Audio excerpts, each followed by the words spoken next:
Hi, welcome back to RAC, where we talk all things audio production and sound. Do you ever feel lost when people are speaking producer talk? I've got you. In today's video, we are going over a glossary of 20 essential terms that you need to know when you get into the studio, so you look and sound like you know what the heck you're doing. I'm Dariana Everett. I'm a singer, songwriter, producer, and RAC grad. Let's get into it. A stem is a submix of a single or multiple tracks that can be used for remixes or mastering. Punch in, punch out. The process of recording over a specific section of a track. Comping. Comping is the process of selecting the best parts of multiple takes and combining them into one cohesive performance. Monitor. A speaker or headphones used to listen to a mix. So often this is what is sent to the musicians or the singer so that they can hear. And you'll have a specific cue, what is called a cue. So this is a mix that you send to the musician or instrumentalist or vocalist. Scratch track, or often as I call it in my sessions,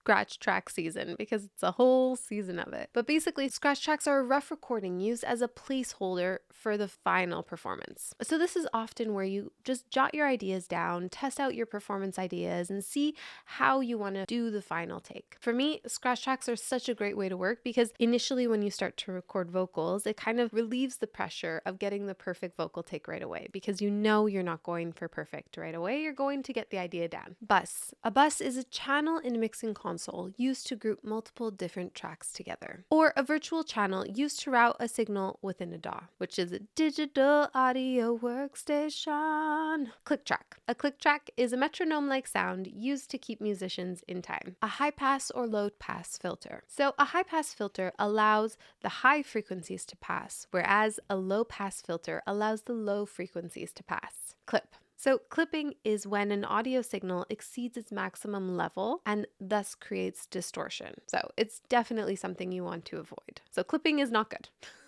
And what we use to fix clipping is a limiter. So you'll hear a limiter and it'll be on usually your two bus, your stereo out. And a limiter is a tool used to prevent clipping in a recording, as well as to add level and gain and overall control. It makes like a hard ceiling, so nothing above this will come through. Phantom power. What is phantom power? Phantom power is a type of power used to power condenser microphones. So often this will be seen as a 48 volts.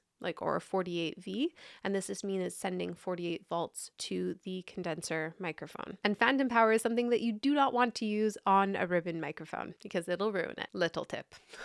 Impedance. What is impedance? So impedance is the resistance of a device to the flow of an electrical signal. Ground loop. Ground loop is an undesirable condition that occurs when multiple different devices are all connected to a common ground or an electrical ground. So you'd have like the positive, the negative, and the ground. So you see a ground, so it's all connected to the same common ground. And this results in a noise or a hum in the audio signal. Room mode. So room mode, you might not know this. This is an acoustic term, but this talks about resonance that occurs in a room based off of its size and shape. Latency. This is one you'll hear a lot of because when you're using plugins and sort of computer processing, this happens all of the time. So latency is the delay between the input of an audio signal and its output. So often if you're recording something and you're starting to speak, but then you hear it in your headphones like way later, it's because you're having latency.